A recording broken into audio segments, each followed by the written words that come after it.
आवाज जा रही है बेटा? Yes sir. ठीक, गुड।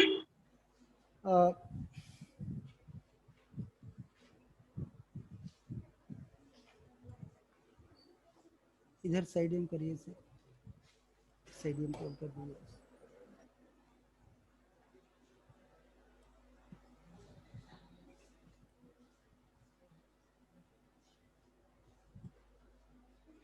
ठीक, नाउ कौन टॉपिक? अंगद नारायण सिंह जुड़े हो क्या अभी कि नहीं जुड़ पाए हो?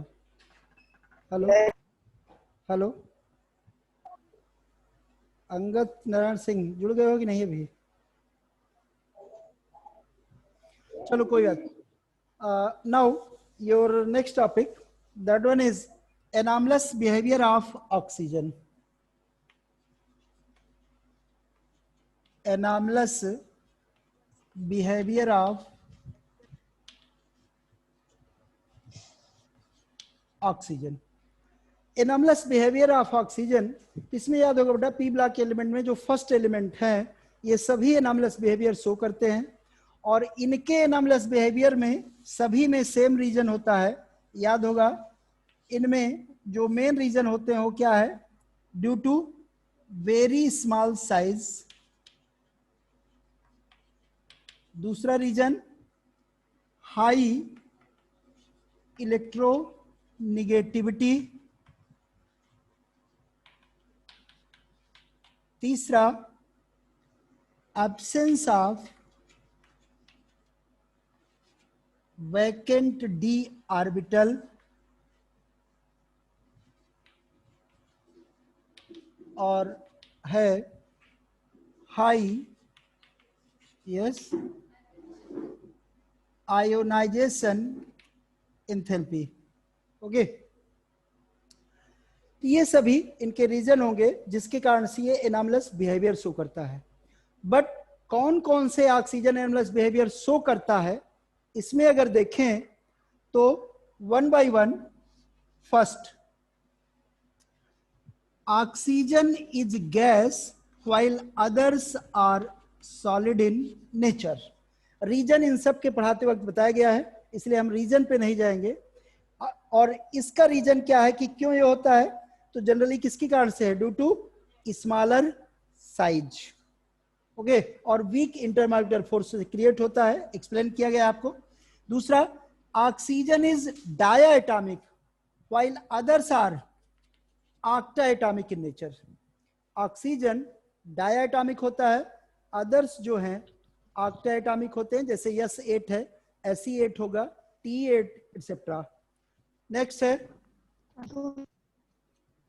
नेक्स्ट होगा बेटा कि electron gain enthalpy of oxygen is less then sulphur.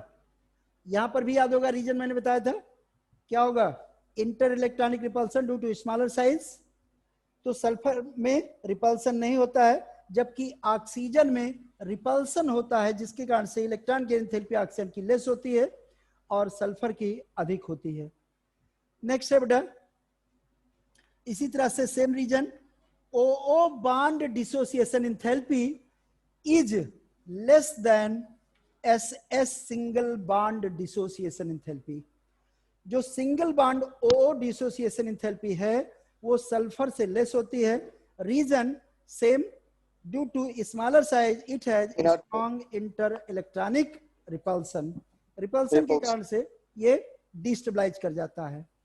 Next है बेटा कोवैलेंसी। जो वैलेंसी होती है बेटा ऑक्सीजन की, जनरल वैलेंसी तो 2 होती है, अगर ये बहुत कोशिश करे तब भी मैक्सिमम कोवैलेंसी इसकी 4 होगी, जबकि अदर की मैक्सिमम कोवैलेंसी 6 होती है और ये due to absence of vacant d orbital होता है। ओके, नेक्स्ट है बेटा oxygen shows only negative oxidation state except with fluorine, जिसमें आपको बताया गया है ना OF2 और O2F2। यहां ऑक्सीजन का +2 होगा और यहां +1, तो केवल फ्लोरीन के साथ होता है, अदर किसी एलिमेंट के साथ oxygen negative oxidation state show नहीं करता, sorry positive oxidation state show नहीं करेगा। जबकि अदर जो हैं वो positive oxidation state frequently show करते हैं, यानी आसानी से शो करते हैं। इसका रीजन क्या बनेगा बेटा? Due to very high electronegativity. Oxygen very high electronegative है, और याद होगा आप पढ़े हो कि फ्लोरीन के बाद ये सेकंड मोस्ट इलेक्ट्रोनेगेटिव एलिमेंट होता है। तो केवल फ्लोरीन के साथ पॉजिटिव ऑक्सीडेशन स्टेट शो करता है, बट अदर के साथ केवल नेगेटिव ऑक्सीडेशन स्टेट शो करता है, जबकि other element frequently negative oxidation state के साथ साथ पॉजिटिव ऑक्सीडेशन स्टेट भी शो करते हैं। अदर जो है इसमें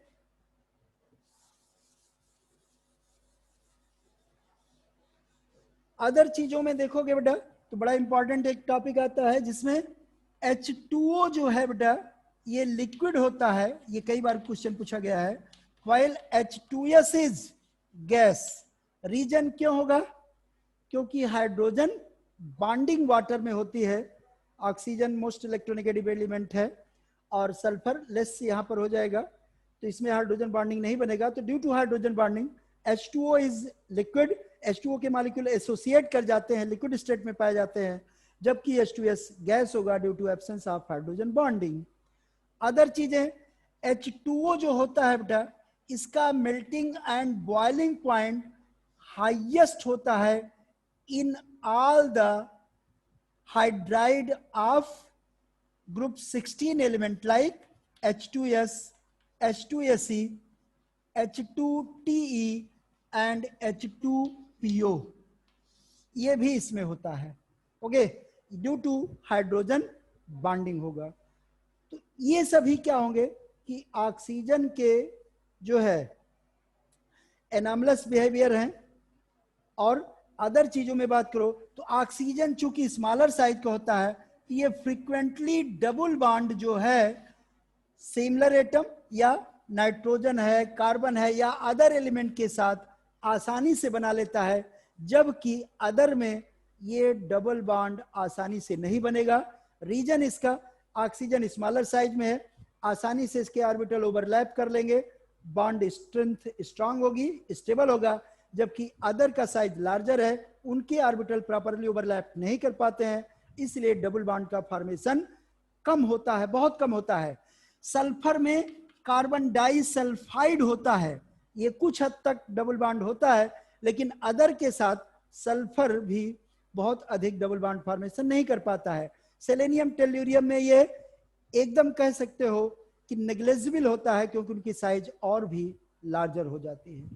ओके, तो ड्यू टू स्मॉलर साइज ये फ्रीक्वेंटली जो है डबल बॉन्ड मोस्टली एलिमेंट के साथ प्रिपेयर कर लेता है, स्पेशली जो स्मॉलर एटम है जिनमें आसानी से बॉन्ड स्टेबल हो सके और ऑर्बिटल प्रॉपरली ओवरलैप करके बॉन्ड का फॉर्मेशन कर सके। ओके, तो ये जो है ऑक्सीजन का एनामलस बिहेवियर होता है।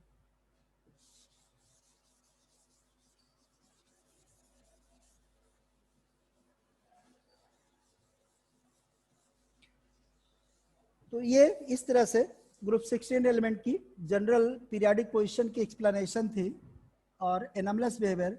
अब है एलिमेंट्स के बारे में। तो सबसे पहला है डाई ऑक्सीजन और simply you can say oxygen. Oxygen में इसके प्रिपरेशन की बात करें फर्स्ट में, तो प्रिपरेशन में बेटा oxygen is easily obtained by heating the oxygen containing compounds like nitrate compound, some oxide which are least reactive metal oxides are there, they easily decompose and gives oxygen. some mixed oxide को जब आप heat करते हो तब भी oxygen देता है, जैसे जो है 2Pb3O4, ये मिक्स ऑक्साइड होता है। बाद में अभी ऑक्साइड में हम आपको बताएंगे मिक्स ऑक्साइड किसको कहते हैं। जब इसको आप हीट करोगे तो then this will give you 6PbO plus O2।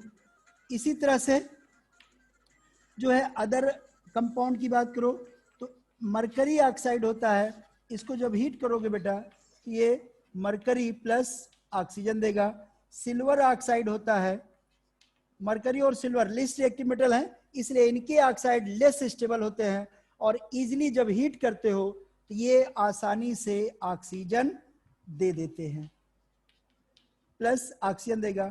इसी तरह से नाइट्राइट कंपाउंड को अगर आप ब्रेक करो तब भी ये दे देगा, जैसे सोडियम नाइट्रेट, नाइट्रेट कंपाउंड को, तब ये नाइट्राइट और ऑक्सीजन दे देगा, NaNO2 प्लस ऑक्सीजन दे देगा, ठीक ना। तो इस तरह से जो ऑक्साइड है या नाइट्रेट है, मिक्स ऑक्साइड है, इन सबको भी अगर हीट करते हो तो आसानी से हमें ऑक्सीजन ऑब्टेंड हो जाता है।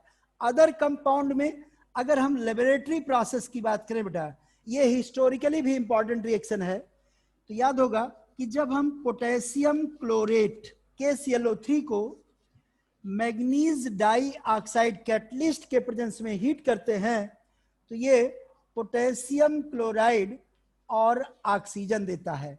ये रिएक्शन हिस्टोरिकली क्यों इंपॉर्टेंट है बेटा, ये जान लो। आपके यहाँ सिलेबस से हट चुका है, नहीं तो आप सरफेस केमिस्ट्री चैप्टर में पढ़े होते कैटलिसिस। तो कैटलिसिस में बर्जीलियस ने कैटलिस्ट की डिस्कवरी इसी रिएक्शन के द्वारा किया था, और ये पाया था कि जब पोटेशियम क्लोरेट को आप हीट करते हो एब्सेंस ऑफ मैग्नीज डाइऑक्साइड में, तो रिएक्शन बड़ी स्लो होती है, स्लो रेट से होती है। लेकिन जब वहां पर मैग्नीज डाइऑक्साइड का प्रेजेंस हो तो रिएक्शन फास्टर होती है, यानी पोटेशियम क्लोरेट इजिली डिकम्पोज होता है और हमें ऑक्सीजन ऑब्टेंड होती है।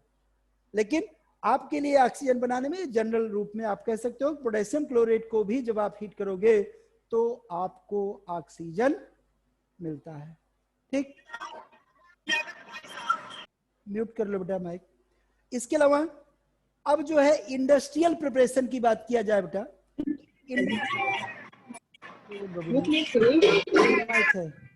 हेलो सर, कोई जॉनी सीन्स है, पता ना कौन है। देख रहा हूँ।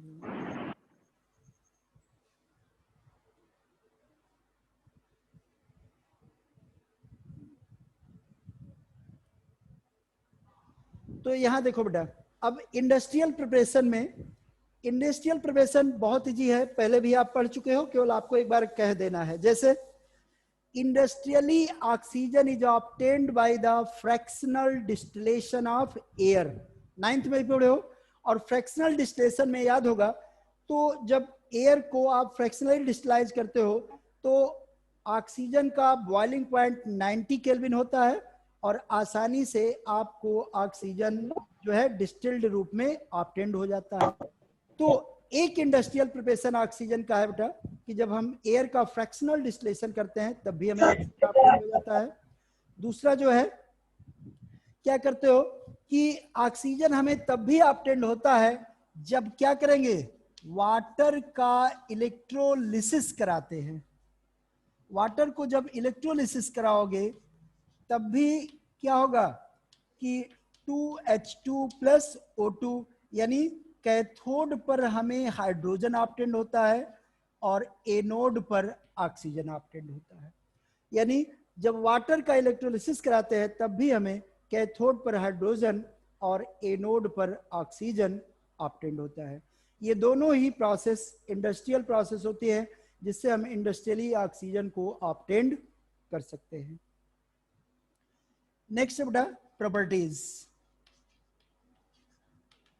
प्रॉपर्टीज में एक्सक्यूज मी सर, बोलो बोलो बेटा। सर ये फ्रैक्शनल डिस्टिलेशन वाला जरा और इलेबोरेट कर दीजिए सर। फ्रैक्शनल डिस्टिलेशन में क्या होता है बेटा, जैसे आप लोग पढ़ो ना कि एयर जो होता है, एयर में मेनली क्या होगा आपका, नाइट्रोजन है, ऑक्सीजन है, कार्बन डाइऑक्साइड है और इसमें इनर्ट गैस एलिमेंट होते हैं, ठीक। यस। और पहले इनको क्या करते हो, पहले इस गैसियस मिक्सचर को क्या किया जाता है, लिक्विफाई करते हैं। लिक्विफाई करने पर जब लिक्विड बना दोगे तब क्या करोगे, अब इसका फ्रैक्शनल डिस्टिलेशन करोगे तो सबसे पहले कौन ऑब्टेन्ड होगा, नाइट्रोजन ऑब्टेन्ड होगा, क्योंकि इसका बॉइलिंग पॉइंट 27। हेलो सर ये कौन है सर, इसको ब्लॉक करवाइए ना सर। सर जॉनी करके बार बार आ रहा है, डिस्टर्ब कर रहा है सबको।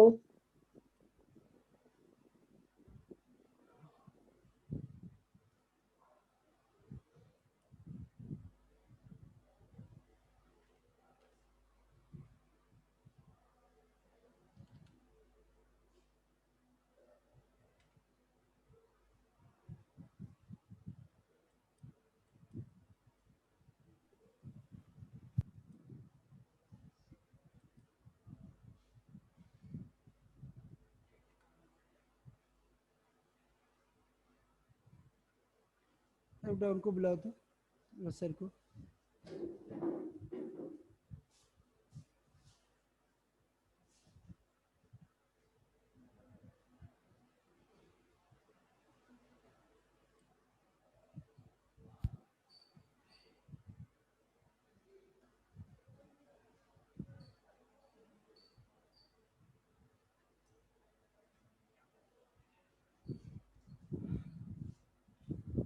ए शुभम सर, एक कोई जॉनी नाम से है, उसको परमानेंट रिमूव कर दीजिए। जो एडमिशन नंबर सही ना है सब कुमारी बेहूद है कहीं का, जॉनी नाम से होगा, फाइंड करिए उसको। हाँ हाँ बताइए।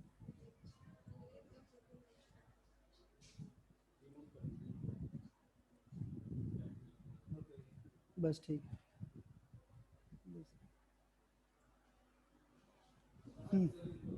यस काउंट अभी। तो यहाँ पर क्या होगा बेटा कि जब लिक्विफाई पहले कर लोगे लो टेम्परेचर और हाई प्रेशर पर, देन जब इसका फ्रैक्शनल डिस्टिलेशन करोगे तो नाइट्रोजन का बॉइलिंग पॉइंट 77। तो आके आया है। हेलो, पाइप और निकालना, तो वो बिना निकाल। अरे म्यूट कर लो बेटा, किसका है। तो नाइट्रोजन का 77 जो है केल्विन बॉइलिंग पॉइंट होता है, सबसे पहले ऑप्टेंड होगा। देन ऑक्सीजन का 90 केल्विन बॉइलिंग पॉइंट होता है, तो सेकंड पोजीशन पर आपका ऑक्सीजन इजीली ऑप्टेंड हो जाता है। और इस तरह से जो है हम फ्रैक्शनल डिस्टिलेशन द्वारा ऑक्सीजन को एयर से आसानी से ऑप्टेंड कर लेते हैं। Okay, yes sir, thank you sir. Next है प्रॉपर्टीज में, तो ऑक्सीजन जो है कलरलेस, ऑर्डरलेस, टेस्टलेस गैस होती है, और चूंकि ये कोवैलेंट होती है तो वाटर में इसकी सॉल्बिलिटी बहुत ही लेस होती है। बट वाटर में सॉल्बिलिटी की बात किया जाए तो 3.08 सेंटीमीटर क्यूब पर 100 सेंटीमीटर क्यूब ऑफ वाटर में पाई जाती है, यानी करीब 3 ml पर 100 ml वाटर में इसकी सॉल्बिलिटी होगी।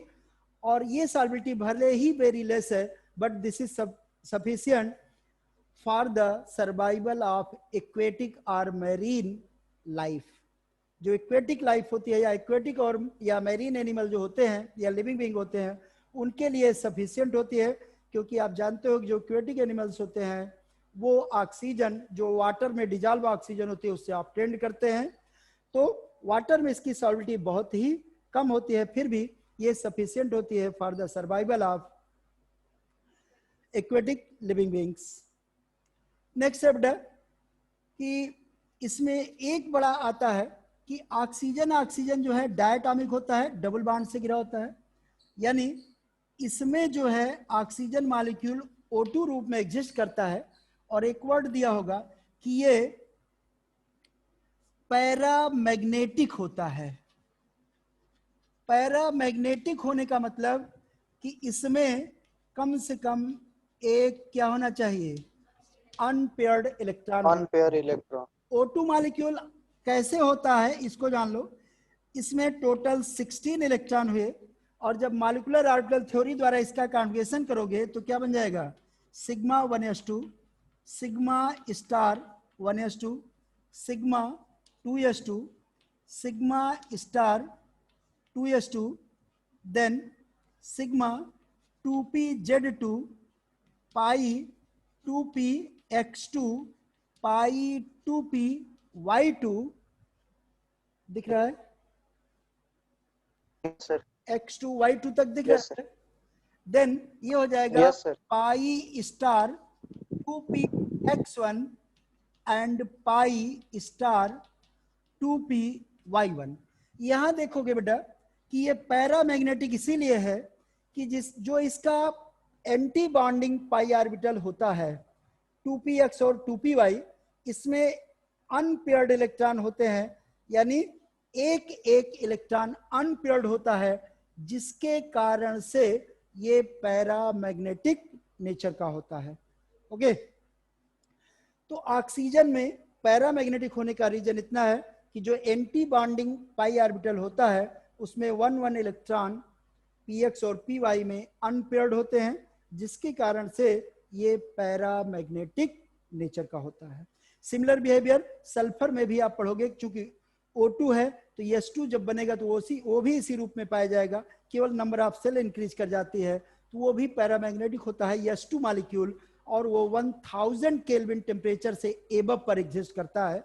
उसका डिटेल सल्फर में बताएंगे आपको। बट O2 मॉलिक्यूल यहाँ पैरामैग्नेटिक होगा due to presence of unpaired electron in the anti bonding pi orbitals. Okay, अब देखो यहीं से फिर से एक चीज और लेते हैं। O2 मॉलिक्यूल जो होता है बेटा, यहाँ डबल बॉन्ड होता है, और डबल बॉन्ड होने के कारण से, स्मॉलर स्ट्रक्चर होने के कारण से, छोटी साइज होने के कारण से, इसका जो बॉन्ड डिसोसिएशन एंथैल्पी होती है वो 493.4 किलो जूल पर मोल होती है। यानी कह सकते हो कि जो बॉन्ड डिसोसिएशन एंथैल्पी होती है ऑक्सीजन की वो काफी अधिक होती है, जिसके कारण से जो ऑक्सीजन है उसकी रिएक्शन हाई टेम्परेचर पर होती है। फिर भी एक चीज इसमें इंपॉर्टेंट है कि हाई टेम्परेचर पर रिएक्शन होने के बावजूद ऑक्सीजन जो है approx all metal and non metal से रिएक्शन करता है। केवल नोबल मेटल, जिनको क्या कह सकते हो, गोल्ड है, प्लेटिनम है, चूंकि ये बहुत ही लिस्ट रिएक्टिव मेटल होते हैं, इनको नोबल मेटल भी कहते हैं, ये किसी से कोई रिएक्शन नहीं करते हैं ऑक्सीजन और वाटर से किसी भी टेम्परेचर पर, और इसीलिए ऑक्सीजन भी गोल्ड और प्लेटिनम से तो कोई रिएक्शन नहीं करेगा। इसके अलावा mostly all of the metal और नॉन मेटल से ऑक्सीजन रिएक्शन करता है, लेकिन चूंकि बॉन्ड एंथैल्पी हाई है इसलिए हाई टेम्परेचर पर रिएक्शन करेगा। प्लस एक और चीज है कि the reaction of oxygen with the element is exothermic in nature, और एक्सोथर्मिक नेचर कारण से इनिशियली रिएक्शन को स्टार्ट करने के लिए हमें टेम्परेचर देना पड़ता है, लेकिन चूंकि एक्सोथर्मिक इसकी रिएक्शन होती है इसके कारण से ये सस्टेन कर जाता है और हमें बाद में टेम्परेचर कंटिन्यूअसली प्रोवाइड नहीं कराना पड़ता है। जैसे आप देख लो कि जैसे आग को जलाना हो या किसी गैस को आप जलाते हो या मेथेन को जलाते हो, एथेन को जलाते हो, एलपीजी को जलाते हो, लकड़ी को जलाते हो, किसी चीज को जब बर्न करते हो, ऑक्सीजन से रिएक्शन कराते हो, तो क्या होगा, इनिशियली हमको उसको टेम्परेचर देना पड़ता है, लेकिन अपने आप वो लगातार बाद में जलता रहता है। यानी जो एक्सोथर्मिक प्रोसेस होती है उससे इसको टेम्परेचर मिलता रहता है और लगातार रिएक्शन चलती रहती है। फिर भी रिएक्शन अगर दिखाना चाहो तो आप मेटल और नॉन मेटल से रिएक्शन दिखा सकते हो। इसमें बेटा मेटल और नॉन मेटल में आप ले लो 4Na plus O2, then 2Na2O, Ca plus O2, then 2CaO, 4Al plus 3O2, then 2Al2O3। इसी तरह से जो है नॉन मेटल में ले लो C plus O2, CO2 हो जाएगा, CO2, S plus O2 ले लो, SO2 हो जाएगा। अदर में अगर हम फ्यूल की बर्निंग की रिएक्शन की बात करें तो मेथेन है प्लस 2O2, ये दे देगा CO2 plus carbon dioxide plus 2H2O। Water. इसी तरह से इसको कार्बन की बर्निंग रिएक्शन भी कह सकते हो। प्लस अदर में ले लो, अगर एथेन का लेना चाहो तो C2H6 है, 2 कर दो प्लस O2, देन ये हो जाएगा 4CO2 प्लस 6H2O, यहाँ पर 6 8 14 7H2O। तो इस तरह से क्या करेगा, ये मेटल नॉन मेटल या अदर कंपाउंड से भी ये रिएक्शन आसानी से कर लेता है और फिर करस्पॉन्डिंग कंपाउंड देता है।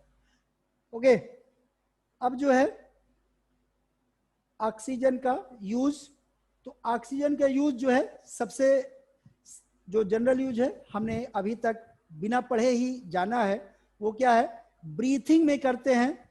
इसके अलावा कंबस्टन ऑफ फ्यूल में किया जाता है, रेस्पिरेशन में ऑक्सीजन का यूज किया जाता है या होता है ना भी, और जिस दिन वो नहीं होगा उस दिन शहीद हो जाओगे, है ना।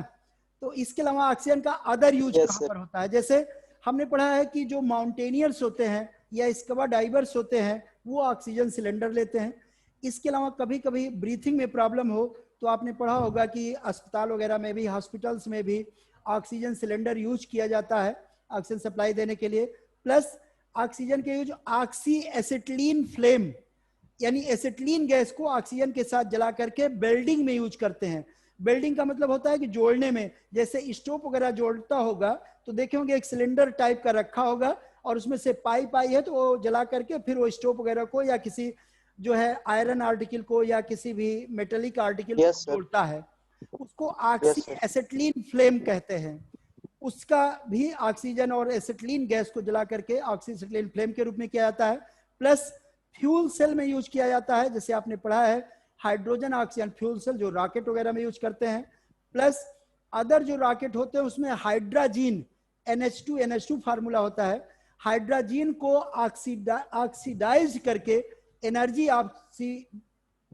एनर्जी प्रोड्यूस करते हैं जिससे रॉकेट वगैरह चलता है। तो यानी हाइड्रोजन को ऑक्सीडाइज करने के लिए भी ऑक्सीजन का यूज किया जाता है। फॉर्मूला सर इसका? हाइड्रोजन NH2 होता है बेटा, H2NH2 हाइड्रोजन, ओके। NH2 होगा हाइड्रोजन का फार्मूला, ओके। नेक्स्ट है ऑक्साइड।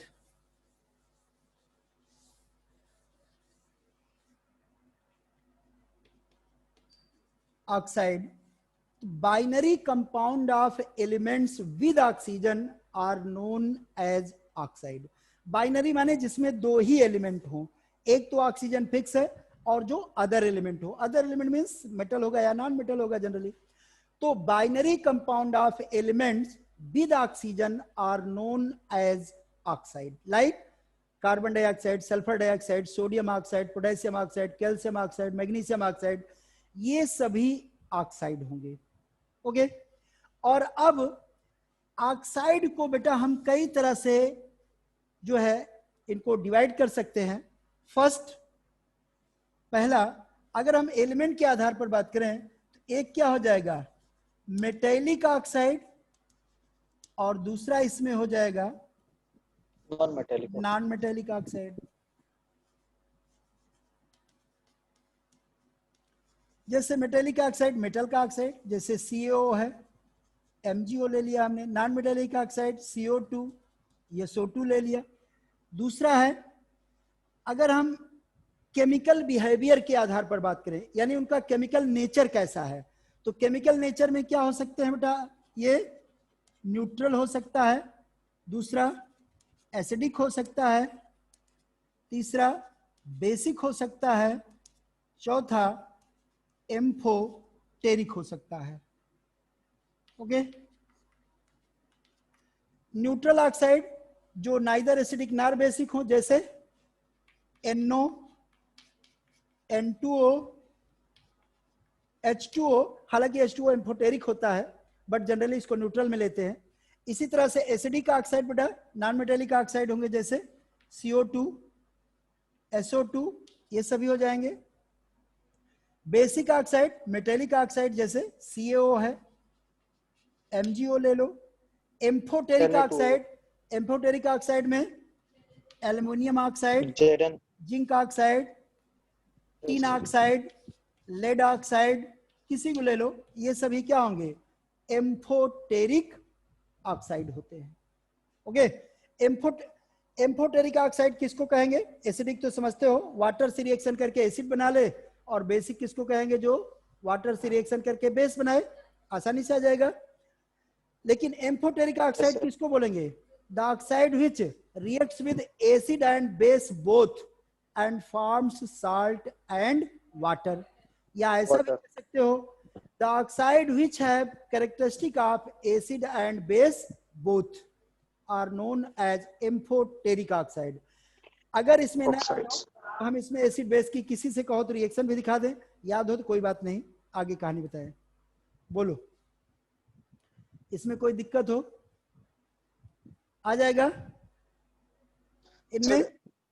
सर इनमें ऐसी क्या प्रॉपर्टी होती है कि ड्यूअल बिहेवियर शो करते हैं? ड्यूअल बिहेवियर माने क्या है कि स्ट्रांग मेटेलिक रिएक्टिविटी पर आधारित है बेटा। जो स्ट्रांग रिएक्टिव मेटल हैं, जो इजीली इलेक्ट्रॉन लॉस करते हैं, उनमें सीधा आयनिक ऑक्साइड बनाने की प्रॉपर्टी होती है, बेसिक नेचर के होते हैं। जैसे जैसे उनकी रिएक्टिविटी डिक्रीज करेगी, जैसे देखोगे जिंक है, एल्युमिनियम है, एल्युमिनियम की वैलेंसी 3 होती है, इसकी कोवैलेंट कैरेक्टर होता है, तो तुरंत क्या होगा, एसिडिक की ओर भी बढ़ गया। इसी तरह से जिंक है, इलेक्ट्रोपोटेंशियल लो होता है, इसकी रिएक्टिविटी भी लो हो जाती है। इसी तरह से टिन है, लेड है, इनमें 4 इलेक्ट्रॉन बैलेंस होते हैं, पढ़ो ना। तो केवल इनके कारण से होता है, जितनी रिएक्टिविटी कम होती जाएगी वो एम्फोटेरिक की ओर बढ़ता जाएगा। दूसरा, ऑक्सीडेशन नंबर भी क्या करता है, रोल प्ले करता है। जैसे आपको हम बताएं तो क्रोमियम है CrO, Cr2O3 एंड CrO3। यहां देखो Cr यहां पर +2 में है, यहां Cr+3 में है, और यहां Cr+6 में है ऑक्सीडेशन नंबर। तो देखो सेम मेटल है, ऑक्सीडेशन नंबर से भी क्या होगा, जैसे जैसे कोवेलेंट कैरेक्टर बढ़ेगा एसिडिक नेचर बढ़ जाता है। CrO चूंकि +2 में है, बेसिक ऑक्साइड है, Cr2O3 +3 है, एम्फोटेरिक हो जाएगा, और CrO3 +6 में है, एसिडिक होता है। और इससे जो एसिड बनता है वो H2CrO4 क्रोमिक एसिड बोलते हैं, ठीक ना। तो एसिडिक नेचर वो ऑक्सीडेशन नंबर से भी इंक्रीज कर जाता है। और याद होगा हमने तो नहीं, लेकिन फिर भी 11th में पढ़ोगे, जब ऑक्साइड के नेचर की बात होती है तो सीधा सा रूल जान लो, किसी भी एलिमेंट के लिए जैसे जैसे नंबर ऑफ ऑक्सीजन एटम बढ़ेगा एलिमेंट के साथ, या जैसे जैसे ऑक्सीडेशन नंबर बढ़ेगी, निश्चित रूप से कोवैलेंट कैरेक्टर बढ़ता है और acidic nature of oxide increase करता है, सीधा सा रूल होता है। तो यहां पर भी क्या होगा, क्रोमियम +6 में है, ये एसिडिक होगा, Cr2O3 एम्फोटेरिक होता है, CrO बेसिक नेचर का होता है। Okay, yes sir, thank you sir. अब देखो बेटा आगे और देख लो, तो इस तरह से होंगे ऑक्साइड में। एक चीज और जान लो बेटा, इसके अलावा ऑक्सीडेशन स्टेट के आधार पर ऑक्साइड, ऑक्सीडेशन स्टेट के आधार पर ऑक्साइड, इस पर होता है बेटा सिंपल ऑक्साइड। सिंपल ऑक्साइड उसको कहेंगे जिसमें ऑक्सीजन की ऑक्सीडेशन स्टेट क्या हो, -2 हो। जैसे CO2 है, MgO है, किसी को ले लो, तो यहां क्या होगा, -2 ऑक्सीडेशन स्टेट अगर ऑक्सीजन की है तो वो सिंपल ऑक्साइड होता है। दूसरा क्या, ये ऑक्सीडेशन नंबर पे बता रहा हूं बेटा। दूसरा क्या होगा, परऑक्साइड। परऑक्साइड किसको कहेंगे, जिसमें ऑक्सीजन का ऑक्सीडेशन स्टेट -1 होता हो। जैसे hydrogen peroxide, sodium peroxide etcetera, यहां -1 होगा। इसी तरह से एक और पढ़े हो, क्या होता है, सुपर ऑक्साइड। सुपर ऑक्साइड क्या होता है, जिसमें ऑक्सीजन का ऑक्सीडेशन नंबर -1/2 हो। जैसे potassium super oxide, rubidium super oxide, ये सभी क्या होंगे, सुपर ऑक्साइड होंगे। यहां ऑक्सीजन का ऑक्सीडेशन स्टेट -1/2 होता है, ठीक। इसमें एक और होता है बेटा, एक को बोलते हैं मिक्स्ड ऑक्साइड। मिक्स्ड ऑक्साइड क्या होता है बेटा, इसमें एक ही एलिमेंट की एक से अधिक ऑक्सीडेशन स्टेट होती है। यानी मिक्स ऑक्साइड किसको कहते हैं, पहले तो ये जान लो, the oxide which one is formed by 2 or more oxide is known as mixed oxide.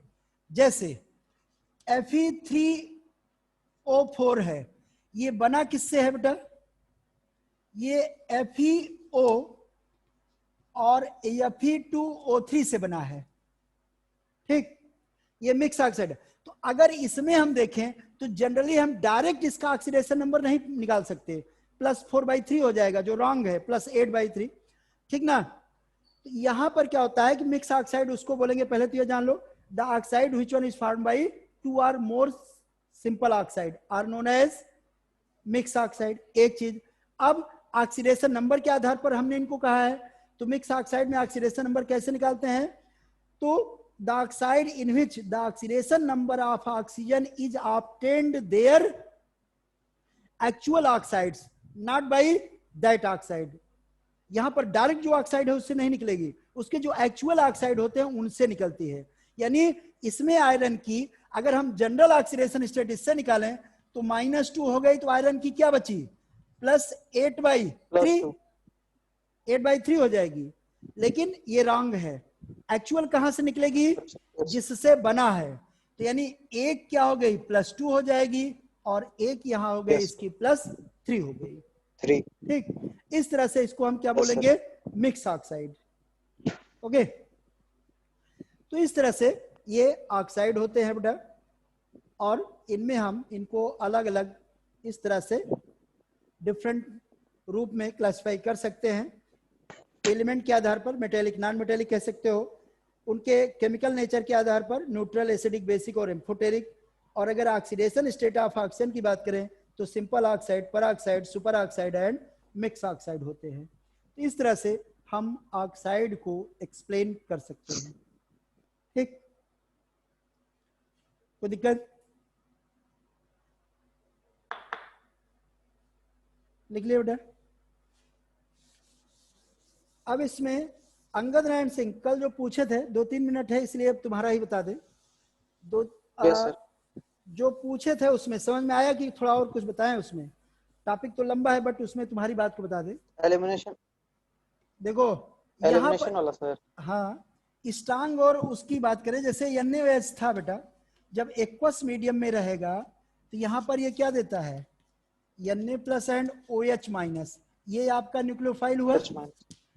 जब इसको आप एल्कोहलिक मीडियम में कर दोगे प्लस C2H5OH, तो ये इस रूप में चेंज हो जाएगा, C2H5ONa, C2H5O। ये अब यहाँ पर C2H5ONa, जब ये आपका न्यूक्लियोफाइल देगा तो ये बन जाएगा C2H5O- प्लस Na+। ये यहाँ पर जो न्यूक्लियोफाइल बनेगा ये स्ट्रांग बनेगा। कैसे? यहाँ देखो OH नेगेटिव है और यहाँ पर ये है C2H5O-। यहाँ पर एल्किल ग्रुप है, इसका इलेक्ट्रॉन डोनेटिंग इफेक्ट होगा, यानी ये +I इफेक्ट करेगा, और +I इफेक्ट कारण से इस पर इलेक्ट्रॉन डेंसिटी बढ़ेगी ऑक्सीजन पर, और जितनी इलेक्ट्रॉन डेंसिटी बढ़ेगी उतनी इलेक्ट्रॉन डोनेटिंग टेंडेंसी बढ़ेगी, यानी बेसिक कैरेक्टर बढ़ेगा। जबकि OH में ऐसा कोई ग्रुप नहीं है जो इसको इलेक्ट्रॉन दे सके, यानी इसका basic character 1 and only due to this lone pair है जो डोनेट कर सकता है। जबकि यहां पर लोन पेयर और प्लस एल्किल ग्रुप का इलेक्ट्रॉन डोनेटिंग ग्रुप है, ये इलेक्ट्रॉन डेंसिटी बढ़ा के इसके बेसिक कैरेक्टर या न्यूक्लियोफिलिक कैरेक्टर को इंक्रीज कर देता है। और वही चीज मैंने कहा था कि जो स्ट्रांग बेस होता है या न्यूक्लियोफाइल होता है, उसकी टेंडेंसी प्रोटॉन को अब्स्ट्रैक्ट यानी प्रोटॉन को लेने की होती है, ना कि अटैक एज ए न्यूक्लियोफाइल होती है। तो OH चूंकि वीक बेस है, ये न्यूक्लियोफाइल की तरह अटैक करेगा और सब्स्टिट्यूशन रिएक्शन दे देता है। और यहाँ पर जो है एल्कोक्साइड आयन जो बन जाता है, ये स्ट्रांग बेस है, इसकी टेंडेंसी प्रोटॉन को अब्स्ट्रैक्ट करने की होगी, यानी कि ये एलिमिनेशन रिएक्शन देता है। ये इसका रीजन है वहां पे। ठीक ना? Yes sir. क्लियर? ये इसके कारण से होता है सर। बोलो। ठीक है सर। ठीक, ये था उसमें उसका रीजन। और सारे फैक्टर होते हैं उससे। एल्किल ग्रुप की साइज पर भी डिपेंड करता है, न्यूक्लियोफाइल पर डिपेंड करता है, ठीक ना, मीडियम पर डिपेंड करता है, आगे पढ़ोगे आप, ठीक ना। बट ये पूछे थे इसलिए उसमें है। कितने मिनट रह गया है? 1 मिनट ही केवल बचा है। कुछ पूछना हो तो बताओ, 1 मिनट है। नेक्स्ट आपका ओजोन है ना। ओजोन की डिस्कवरी तब तक बता देते हैं अगर टाइम बचता है तो। ओजोन में क्या हुआ बेटा, ऑक्सीजन की स्टडी, एक साइंटिस्ट थे जिनका नाम था वान मेरूम। वान मेरूम जो है ऑक्सीजन की स्टडी कर रहे थे, तो ऑक्सीजन की स्टडी करते समय उनको एक नई स्मेल आई, और उस स्मेल के लिए इनका एक चेला था सानबाइन। सानबाइन से वान मेरूम ने कहा कि जरा चेक करो कैसी स्मेल आ रही है। तो सानबाइन ने क्या किया बेटा कि